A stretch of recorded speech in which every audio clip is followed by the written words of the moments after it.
విచారం ఏమిటంటే, దురదృష్టం ఏమిటంటే, ఈరోజు అమ్మా నాన్న బ్రతుకున్నప్పుడు అన్న తమ్ములు అక్క చెల్లెళ్ళు చాలా ఆప్యాయంగా ఉంటున్నారు, చాలా అనురాగాన్ని పనిచేసుకుంటున్నారు. ఫంక్షన్ వస్తే పిలిస్తే అందరూ వచ్చేస్తున్నారు, అమ్మ నాన్నతో ఉంటున్నారు. కానీ అమ్మ చనిపోయిన తర్వాత, నాన్న చనిపోయిన తర్వాత అదే ఆప్యాయత, అదే అనురాగము ఎంతమంది కొనసాగించగలుగుతున్నారు?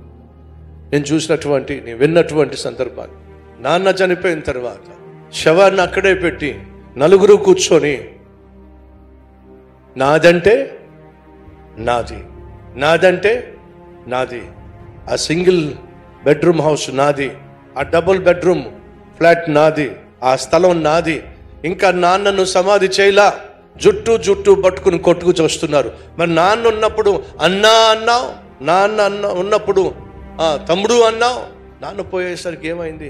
ఆప్యాయతలు కరువు అయిపోయినాయి, అనురాగాలు కరువు అయిపోయినాయి. ఈరోజు మన మధ్య ఎవరైనా ఉన్నారా?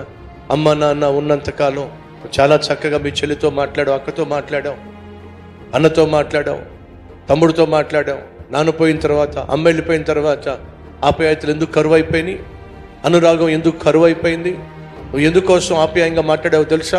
ఆస్తి కోసం మాట్లాడావు, అంతస్తు కోసం మాట్లాడావు.